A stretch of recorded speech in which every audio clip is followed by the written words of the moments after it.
I'm going to try and get through the 2-year-olds. I could have waited till Sunday, but I want tomorrow to be just about hanging out with Ollie and Amy and not getting up in a foreign hotel room again and running downstairs to go and do a video. So I have all your other videos done, and I wanted to get the 2-year-olds done. Now, it wasn't a great day for 2-year-olds today in the Poconos. We talked about that extensively. I can give a little update. I will give a little update on Memory and Imaginations. Nothing serious with him. But you know what? The last 2 or 3 weeks I missed Winter Bells. So let's start with Winter Bells, right? I'm going to talk about her in the W's. I'm going to try to remember. But I'll get to her first. Raced great in the Prospect. Didn't race as good in the Grassroots. A little disappointed with her output. Hold on. Raced in an overnight. Did not race in the Prospect yet. Dominic is going to put her in the Prospect. I think even if she wins the last 2, she may not have enough points to make it into the final. Who knows? We're going to find out soon enough with her. But, you know, I think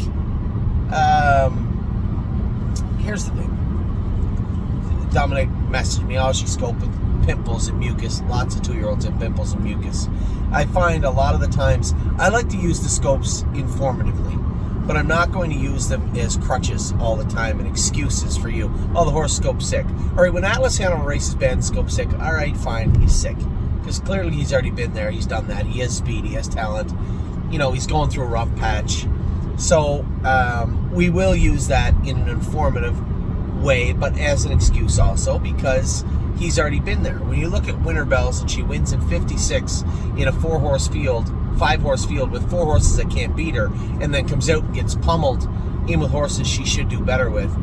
She's done this 2 or 3 times now. I want to see more from this filly. And if I don't, she can race in the Prospect, and maybe we'll keep her over, but maybe we won't. And you guys know, I don't like when horses don't put forth true efforts, right? We have a couple of horses that have got passes that maybe don't put forth true efforts because they're fast, and we can find spots for them. But for horses that just put in lackluster performances sometimes, I'm not a big fan.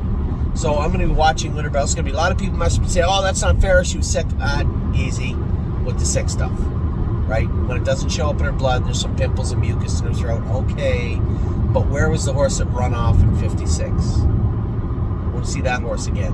And if she only shows up when she's in with Prospect company, that makes her a Prospect horse at best. So I just want to see more from her. You know, she trained down good. You know, and I've seen she's not the only one. She's not the only one. We have other horses that have really let us down a little bit. We're going to.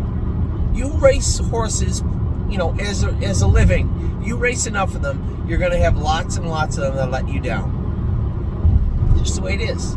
You're going to have some that impress you and are overachievers, but you are going to have the underachievers. Any sports team, any team of any kind, you will. So let's get to the top of the order again. AC Swan, she has been unimpressive. Only made a break in her 1 start. Want to get her qualified, get her going.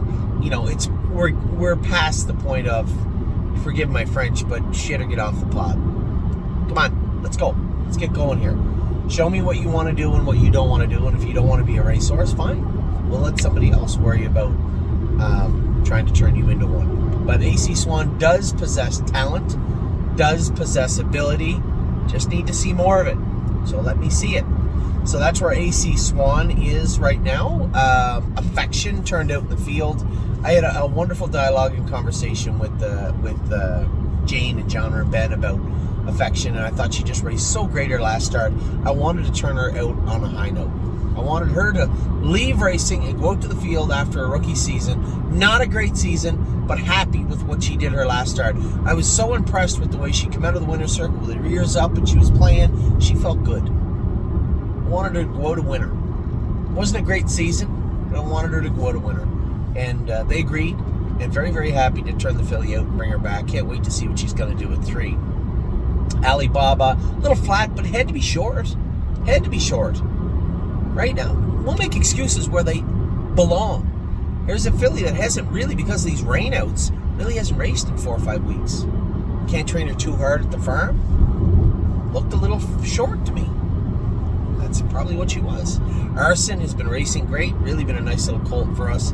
Had a great conversation with Rick today about breeding, conformation, yearlings, broodmares. A great conversation with him, and Arson's name did come up. Anyway, he's been a great horse for us all summer. Really happy, excited to see how he closes out his year, and then what he comes back as a 3-year-old. That breeding has certainly shown up. He's taken a good mark. He's paced 52 and a piece. I like Arson, and I can't wait to see how he finishes off 2023.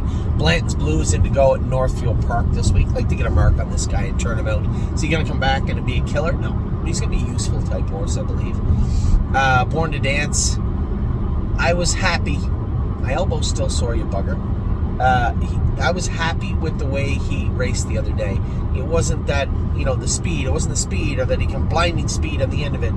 He behaved. He followed. He understood the race. He waited to be called upon. So he's learning. I was very happy with him. Did not know. I don't know what I'm going to do yet. We're going to move some of these horses over to Ontario to train back. Did not know might be in that grouping also. Jogging, looked good jogging. I saw her come off the track today, and I'd asked Chuck, who was jogging, how is she? He said, sound as a dollar, which is good. That's a good start for her. Don't talk about Bruno. I'm looking for a big improvement from Bruno his next start. He raced great in Clinton, then got roughed up real hard. This is his next start. Now that Brett knows what he can and can't do, I'm excited to see what he's going to do with him this week.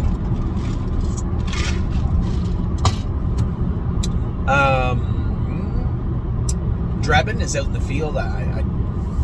You guys know how I feel about this horse. I can't wait to see this horse train back.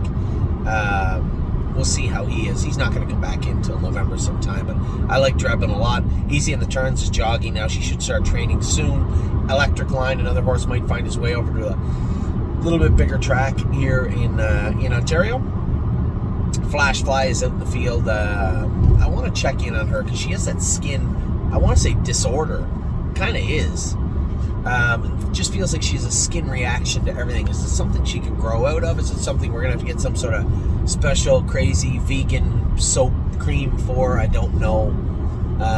But I can't. I just want to see her put on some weight and come back in look good. She wants to be a nice horse, I believe. George of the Jungle, he's going to go to the field this week. I'm going to send him out to the field when we bring Hallie back in. He can go out for a month or so. He looks great. He's put on a lot of weight. He's grown up a lot. Want to get him out to the field and see how he sprouts up out there. Also, Great Bet just turned into a nice colt this year and has been a good colt. I can't wait to see how he races this week. Gypsy Hill trained absolutely fantastically the other day, but the one thing we found at the fair was he bled a little bit. I would have guessed he did not. And I have to be honest, a big shout out to our vet, Dr. Latessa in Ohio. He went back to the burn at 5 o'clock at night to scope that horse because I just wanted to know. I wanted, for my own mind, wanted to know that he did not bleed. And I was surprised that he did. But, again, if we waited till the next day, he might have come in and said, there's a little redness there, who knows. But it was more than enough to put him on Lasix. He trained on Lasix Saturday, and I'll be honest, probably the best I've ever seen him train. He looked very, very good on Saturday, this horse. So, excited to race him next Saturday. Hallie in the Clouds will be coming in soon. As I said, George can go out, Hallie can come in. Seems fair to me. I'm Fancy Like a winner tonight. Looked good, too. Great job by Ryan Stahl. He drove her great. They went for $15,000 tonight in that class. It's a great spot for her. International Spy was out in the field all summer. He's back in now. He's going to go back over to Ontario, I would imagine. Irresistible Sun's going to race for 100 next Saturday. That's kind of where we want to race Gypsy and him. But unfortunately, it'll just be him. And Gypsy, who knows? He's going to race for 300. I'm a little more excited after seeing what took place this week. The win at the fair, the tenacity he showed to win, especially as he bled. It's not like he was coming out his nose and stuff, but in his throat, in his trachea, there was blood found, and more than enough to put him on Lasix. So excited to see how this is going to play out for our boy Gypsy and and Irresistible Sun this week. J-Port Beach Boys in to go this week again. A couple more starts with him will turn him out. Lonely Lakewood, I wasn't disappointed, but I guess somewhere inside me I was a little bit, but track was a little bit deep. In with those aged horses, not his cup of tea. So we'll see how he is this week or what we're going to do with him. I don't really know. We still have options. We have paths, and one of them is the field. But we'll see how that plays out over the next week or so. Give me a week to really chew on it. Lovers Play, I saw her walking. Mike and Lauren made a video of her walking the other day. You guys, someday, if we're sitting down having a drink or we're at a restaurant or we're at the track and I'm there, ask me about Lovers Play. She has been such a sweetheart of a filly, and the toughness she has shown to allow Lauren to start to rehab her and get better has been incredible. And there is no bigger cheerleader on planet Earth of Lovers Play than me. I hope she makes it to the races, and if she can't, she hits a wall and she just can't make it back because of the injury she sustained, then I am going to breed her because I love this filly, and I really think you can't make that sort of work ethic and tenacity. You can't make a horse want to do more the way she does. That's what I have always looked for. My personal feelings with a broodmare, show me a horse that just wanted it more than the other horses around them. Those are the ones that I want to breed. Those are the ones that I want to have as broodmares. Now, of course, they have to have pedigree, and hers is a little light. She's just so tough. Love that filly. Where are we at here? Gypsy, J-Port, Lovers Play, Megan Paisley. She's done for the season. Just had a little bruise on her leg. What are we going to do? Rehab her, get her back, won't race on her prospect. She took a 2-year-old mark. She did okay this year. Let's leave her alone. Shut her down for the season. That's exactly what we're probably going to do with McPaisley. Mel Gibson has been quietly him, absolute euphoria. 2 horses off the top of my mind that are just underappreciated because they're not in our eye line, right? Absolute Euphoria's in Ohio, but she's in Southern Ohio with Stacy and Brett. So we don't talk about her as much, and that's not fair to her, Stacy or Brett or anybody. It's just the truth. And Mel Gibson's with Burke out in Indiana. Don't talk about him enough. I think he's got more made than any 2-year-old we have. No, I know he does. He does. Memory and Imagination today, just a horror show of a day. Megan got caught in a car accident, shut down the road that they were on, and insider trading missed the whole race. I think I jumped over her. I'm fancy like international spy. I did. I jumped right over her. See, that's how it happens.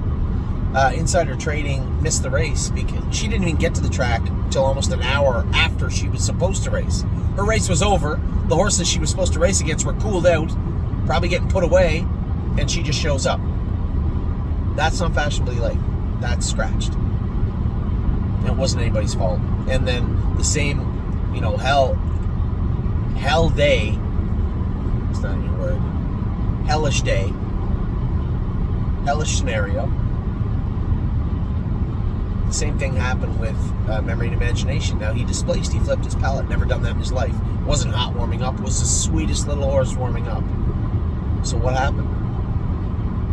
Megan said he trained good. I told you he warmed up good, so I believe her.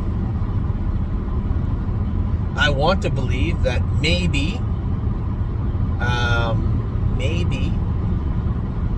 the heat, the long wait in the trailer, maybe the stress of it all, maybe just took its toll. He flipped his palate. Never done it in his life. Can't tell you why. I don't think he'd ever do it again, but I guess it'd be unfair to say he'd never do it again. But now that it happened, it has to be something we keep an eye on, something we manage. I think after a while we'll forget about it, but pretty hard to forget about it. It's the biggest race of his career. It happened. There's nothing more I can do about it. You can or anybody else can. It's just a bad day at the Poconos for us. Militant, 3-1 on tomorrow in Kentucky. So excited to see him. He should make the C final. Pickpocket should make the B final. And I've always touted, he might make the A final with Memory. Do we want to? I don't know. I guess it's a month away or something. We're going to have the Keystone Classic, likely with him. First and foremost, they scoped him. He was all bruised, all up in his palate. Clear signs of shutting his air off. let's see how we manage that. Let's see how he looks in a week or so. He's going to need 4 or 5 days left alone, inject his throat, or just work on getting the inflammation out of that throat, and then moving forward. But that's going to take a little bit. So we'll see. We'll see. The Keystone Classic is on the 16th, is in 14 days from today. So we'll see how that plays out. That was Memory and Imagination. Militant, we were talking about. Looking forward to racing him in the C final, I would imagine, or watching him race. Mounts for All. I told everybody, for my partners out there, like, can we drop him down? Can we do this? Can we do that? At the end of the day, I'm gonna defer to Ron Burke on this. He trains the horse. Very brief conversation about Mounts for All. He said Adam likes him a lot. He said yes, he really likes the colt. We're gonna leave him there, and he said yes. That was it. Just a couple of sentences from Ronald Burke, but made it very clear that he wasn't going to move him anywhere. Ron Burke didn't get to where he is, and Ron Burke doesn't win the races he does, and if the average he does, by racing horses where they don't belong. Now, there are fringe players. There are horses everybody has in their barn that are 10 or 12 to 1 going out in the track in a stake race. It doesn't necessarily mean they don't belong. It's not the same as an overnight. You should be able to control what your odds are for the most part going on a track by understanding who was in there last week, maybe. Understanding who you should be racing against, but you can't really tell that all the time when it comes to stake races. And if Ronnie thought, there's certainly I'm not inhibiting him. I'm not saying, you have to race in the stake. You got to put that horse in the stake. Race him wherever you want. Whatever level you choose to race him at. And he chose the sire stake. So obviously, they believe in his barn that he is good enough to be there, and that's exactly where he's going to race.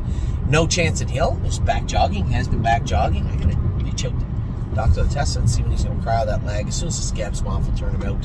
He's as big as a bus now anyway, so I don't want to leave him out too long. He looked like a hippopotamus when he comes in. Oh Snap You is training now and looking very good on the track. This is a filly we trained down and looked good. Paycheck Princess is out in the field. Pickpocket Pete Wren is going to drive him tonight. I might have Pete's phone number. Text him or call him and just give him the heads up. Don't put him on the front. Drop him in a hole. Follow cover. Hits the left wheel. Going to need a trotting bike. Other than that, Bob's your uncle. Purple People Eater is going to have to race for 300 next week, but she trained very, very good on Friday. Really impressed with what I saw from her. Very happy. Ready for landing. Should be back in jogging now. If he's not, he will be very, very soon. Really don't care. Third in a sire stake the other day. We won't say that it's a 4-horse field, and we won't say that the horse that finished 4th made a break. She was 3rd in a sire stake as a 2-year-old at Batavia. Just looks better. Rito's Lady is back, has been back going now. Mario's been training her. I don't have an update this week, but he said he liked her a lot. She's grown up and does look very, very good, so I'm interested to see an update from her at some point. Royal Emeralds is out in the field. She'll stay there. Seasons of Love. She'll stay there for a bit. Seasons of Love is due to come back in anytime now. Sedona Hill, not the line you want to be heading into a $300,000 stake race with. Yes, not the line. Somebody asked me the other day, what does DX mean? I said, I assume that's driver error caused a break, DX. And I did. The judges called me after the race. They said she ran in just as he came out a bit. I can't possibly, I'm not okay with you setting back the winner because of what took place. At the very minimum, it was 50-50, and at the very maximum, it was more my fault than his. So I suspect that's where the DX comes from. We'll tune her up, have her good. She needs to ride the rail and try and grab a bone in the final. That's the plan with our girl, Sedona Hill. Sunset Acres girl beats fairly. She was beat fairly the other day. Now I know that Dawn had some work done on her, and she is going to race again this week. I believe she races for 90 or 100,000 if I'm not mistaken. So good luck to all my partners in Sunset Acres girl. She has raced as advertised this year. I think she has 5 wins in 2 seconds and 7 starts. Been a pretty good year in the state of Michigan. Sweeney finally got off the schneid the other day, a winner, and looked good doing it. My God, he's a nice horse to drive to. 3rd and 6 is back going now. You might go over to Ontario also. Time is on my side. Is coming the other way. I'm going to bring him to Pennsylvania. Snip. He's going to become a gelding and go out to the field. I just can't, that argumentative side of me is like, no, bring him over here and we'll race him once. Okay, good for you. So you're going to win the Knowledge 2. What are you going to do when he comes back? You're going to win it again? And hope they forgot about a win? No. He's not going to race in the stake races at the end of the year. It's fine. Still a very good colt. Has all the tools, all the breeding. He has everything he needs to be a good horse. So let's geld him and make sure his head is squarely on his shoulders as he enters the 2024 season. I'm not really that concerned. It's one of your partners. Not really that concerned with him. He has to pace 150, 151 as a 3-year-old. So let's aim. How do we get from 154 at Mohawk as a 2-year-old with testicles to 150 flat as a gelding as a 4-year-old? There as a 3-year-old. There is a path there. He doesn't have a bad work ethic. He doesn't have a shitty attitude. He's an okay colt that way. Got a beautiful gait. Has all the tools to become a nice horse. Let's see it. And that's where I'm at with Time Is On My Side. Vaquero Blue Chip probably needs to go to the field, I guess. If we choose to race in the Keystone Classic, he'll need a little bit of that work done. But I'm on the fence on a lot of these 2-year-olds. They go out this week or do they race them once more? We'll see. Vaquero Blue Chip's had a great year, and even though he didn't race very good the other day, made a break and still trotted in 59. I think he has the tools to be a nice 3-year-old also. Venice Blue Chip is in the sale on Tuesday for the simple reason. Is she a sire stake filly? I don't know. She's going to race for 100 next Saturday. She's going to be a long shot. She got a shot coming off a fair win. Going to be some people looking at her and interested in her.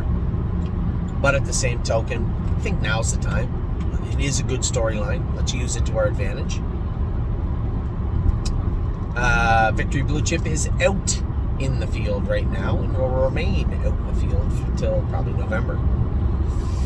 Watch Your Mouth. Racing, I suspect, in the Prospect Series must be Georgian, maybe Grand River this week. So good luck to John with Watch Your Mouth. Widespread Panic. I'm going to try and get over here and school him on Friday.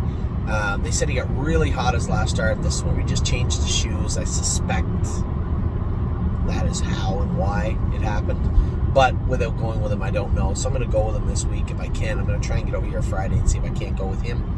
And then Winter Bells is going to race in the Prospect Series this week. Coming up, I remembered her. See, I remembered her. Winter Bells. So with that, all your videos are done now. Everything. You have a pretty good idea of any updates of horses that maybe were injured or are injured, horses that are coming back, which horses are in the sale this week, how the aged horses did. A great week this week. Won the Open with Think of Galaxies. Won the backup class, I guess, with Patrick de Piranha. Had a good week in that regard. A lot of winners, a lot of horses doing good things.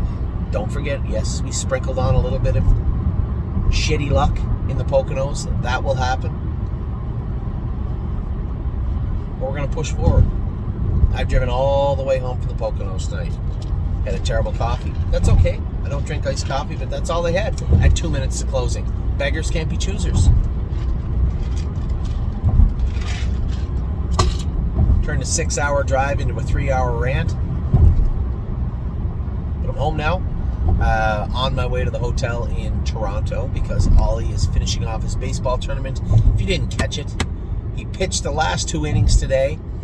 Saved them, got him out of a first and second no-out jam in the bottom of the 6th. They come up in the top of the 7th. It was a 4-4 tie. Come up in the top of the 7th. They scored 1 run. 5-4 for the Guelph Royals. They brought Ollie back in for the bottom of the 7th. Pretty high-stress situation.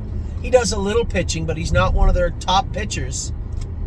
But he shut them down. 3 outs in the bottom of the 7th to win the game.